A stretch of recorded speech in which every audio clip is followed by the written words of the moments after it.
ఉన్నాయి, సర్వధననిధి నీలోనే ఉంది, సమస్త ఆశీర్వాదములు నీలోనే ఉన్నాయి. నీవు ఉండగా నేను ఎవరిని నోరు తెరిచి అడగను.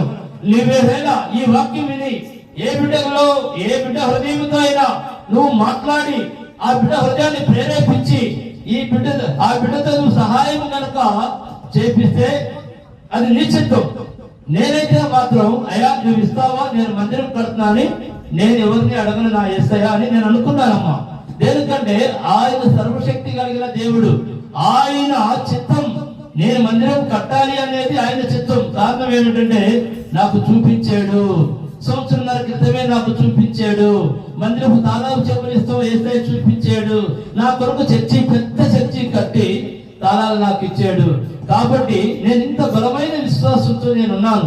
దేనికంటే నేను యేసయ్యని ఒకటి అడుగుతున్నా, యేసయ్య ఆకాశము నుండి నీ ధన వర్షాన్ని కురిపించి నాకు మందిరానికి తండ్రి నీవే కట్టించు దేవా అని నేను అడుగుతున్నాను. ఆ నమ్మకంతోనే నేనున్నాను. మీలో ఎవరైనా సరే ఈ యూట్యూబ్ ద్వారా ఈ మాటల కనుక ఎవరైనా కనుక విని ఉంటే మీ హృదయాన్ని యేసయ్య కనుక కదిలించి మీ హృదయంలో యేసయ్య కనుక ప్రేరేపణ చేస్తే మందిరానికి సహాయం చేయాలని మీకు అనిపిస్తే తప్పనిసరిగా మీరు చేయవచ్చండి. అదే విధముగా యేసయ్య మీ హృదయాన్ని గద్దించి పలానా బిడ్డ చర్చి కడుతున్నాడు, నీ వంతు సహాయం ఏంటి, నువ్వు చెయ్యి అని కనుక మీతో యేసయ్య కనుక మాట్లాడితే తప్పనిసరిగా మీ వంతు చేతుల సహాయాన్ని ఈ మందిరం కట్టే దాంట్లో సహాయం చేయమని అడుగుచున్నాను. మరి ముఖ్యంగా ఇంకోటి నేను చెప్పాల్సింది ఏంటంటే మీరు ఈ వాక్యం విన్న ప్రతి ఒక్కరు కూడా ప్రార్థన చేయండి. మందిరం కట్టడానికి మనకి ఏం కావాలంటే ప్రార్థన శక్తి కావాలి. మందిరం కట్టాలంటే డబ్బులు అయ్యే వస్తాయి, యేసయ్య ఇస్తాడు, యేసయ్య ఇచ్చాడు.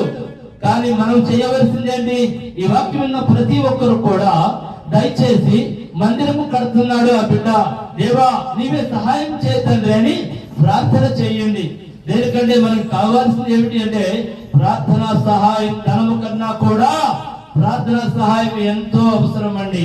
అలాగే కింద మరి స్క్రోలింగ్ వస్తూ ఉంటుంది. మీరు కనుక ఎవరైనా డొనేట్ చేయాలి అనుకంటే అవి మనకి దాంట్లో అకౌంట్ నెంబర్లు వస్తాయండి. మీరు ఆ అకౌంట్ నెంబర్ కి మీరు డొనేట్ చేయొచ్చు.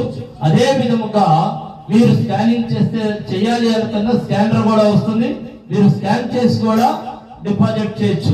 నన్ను చూసైతే ఎవరో చేయొద్దు, యేసయ్య మీతో మాట్లాడి మీ హృదయాన్ని కనుక కదిలిస్తేనే ఆ పని చేయమని నేను యేసు నామములో అడుగుచున్నాను. దయచేసి చిన్న ప్రార్థన చేసుకొని వాక్య భాగంలోకి వెళ్దాం.